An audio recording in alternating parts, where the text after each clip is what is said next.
विद्यार्थी आणि विद्यार्थिनींनो, सुप्रभात.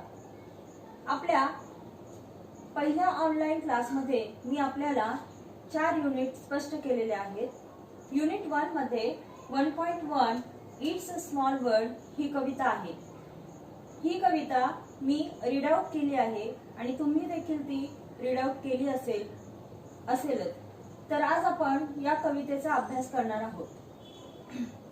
Students, in our first online class, I have already explained 4 units to you.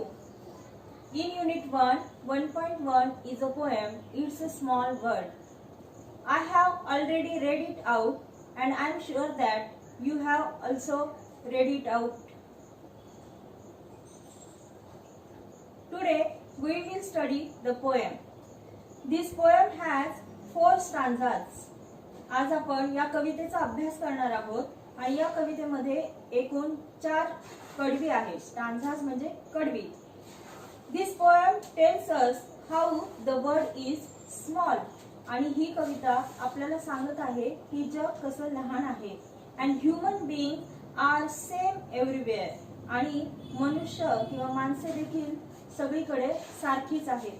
Now see how the people are same everywhere. आणि आता आपण पाहणार आहोत की कसे लोक सगळीकडे सारखीच आहेत.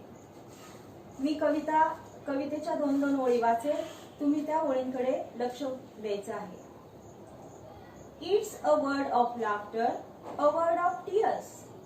या जगामध्ये लाफ्टर मीन्स हास्य. जगामध्ये हास्य आहे. अ वर्ल्ड ऑफ टीयर्स. जगामध्ये अश्रू देखील आहेत. टीयर्स म्हणजे अश्रू देखील आहेत किंवा त्याला आपण दुःख देखील आहे. It's a world of hopes and a world of fears. It's a world of hopes. Hopes म्हणजे आशा किंवा अपेक्षा. जगामध्ये आशा आहे, अपेक्षाही आहे. And a world of fears. Fears म्हणजे भीती. जगामध्ये भय देखील आहे. The next line is there so much that we share. म्हणजे अशा ह्या अनेक गोष्टी आहेत की त्या आपण एकमेकांना शेअर करू शकतो. शेअर म्हणजे सहभागिता किंवा त्यालाच आपण देवघेव असं म्हणू. आपण एकमेकांना त्या देऊ घेऊ शकतो. That is time we are aware. आणि आता ही वेळ आहे की आपण अवेअर झालं पाहिजे. अवेअर म्हणजे जाणीव. आपल्याला ह्या सर्व गोष्टीची जाणीव झाली पाहिजे. आणि म्हणून पोएट काय म्हणतोय की it's a small world after all. आणि म्हणूनच हे जग कसं आहे, शेवटी लहान असं आहे. In second stanza poet says that it's a small world after all. दुसऱ्या कडव्यामध्ये देखील कवी काय म्हणते की it's a small world after all. सगळ्यांच्या भावना ह्या सगळीकडे जगामध्ये सारख्या आहेत आणि म्हणून जग हे सुंदर छोटं आहे, लहान आहे. In third stanza, poet says there is just one moon. जगामध्ये एकच चंद्र आहे. And one golden sun. आणि एकच सूर्य आहे. And a smile means friendship to everyone. आणि स्माइल हास्य म्हणजे काय, तो फ्रेंडशिप टू एव्हरीवन. प्रत्येकाशी असलेली मैत्री म्हणजेच हास्य.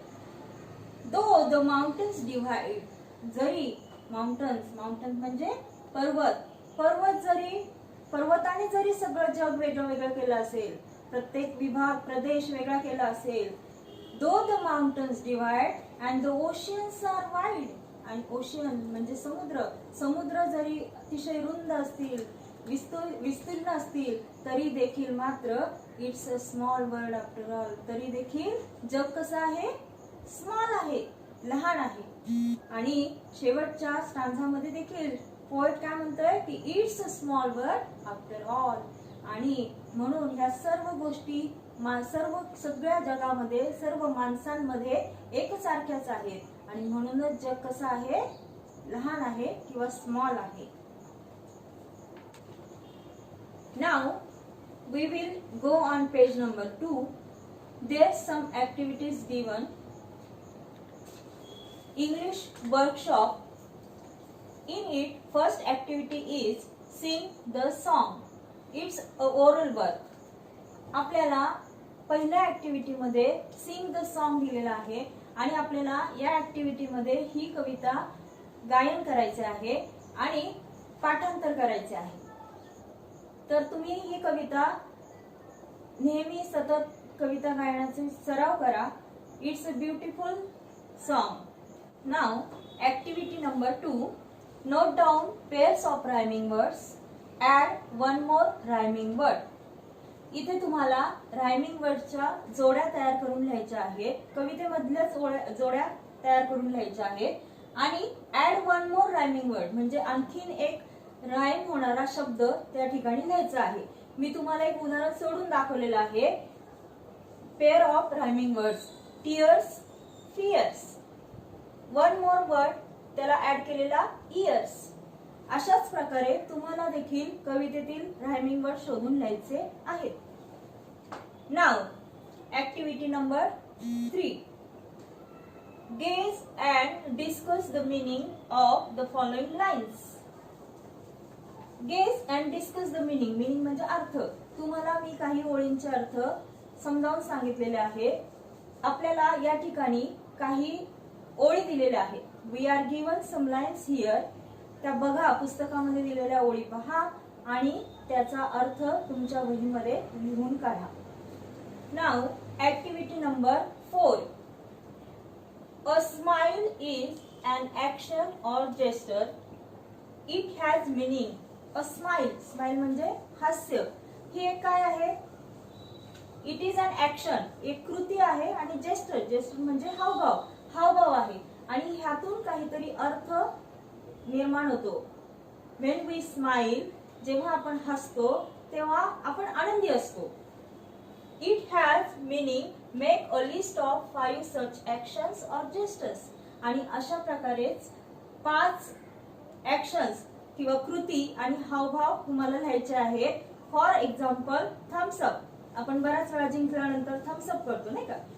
ह्याला काहीतरी अर्थ आहे आणि अशाच 5 कृती किंवा हावभाव तुम्हाला लिहायचे आहेत. Now activity number 5.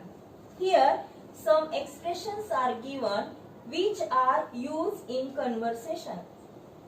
आपल्याला या ठिकाणी काही एक्सप्रेशन्स दिलेली आहेत. इथे ब्ल्यू लाईन्स मध्ये एक्सप्रेशन्स दिलेली आहेत आणि काय करायचं आपल्याला? It is use in conversation. संभाषणामध्ये ही कन्व्हर्सेशन एक्सप्रेशन्स वापरली जातात. Make 3 conversations. आणि तुम्हाला अशाच प्रकारचे हे एक्सप्रेशन्स वापरून 3 संभाषण तयार करायची आहेत. इथे मी तुम्हाला एक एक्झाम्पल दिलेला आहे. For example Ram, high Raju, how are you? Raju, I am fine. आणि अशाच प्रकारची संभाषण तुम्हाला देखील तुमच्या वहीमध्ये लिहायची आहेत. सो आता हे सगळा स्वाध्याय किंवा हे इंग्लिश वर्कशॉप मध्ये ज्या ऍक्टिव्हिटीज दिलेल्या आहेत त्या तुम्ही आपल्या वहीमध्ये पूर्ण करायच्या आहेत. Students, hope that you understood. We will meet in the next online class. At that time, I will start a new lesson. Thank you. Take care. Stay home. Stay safe.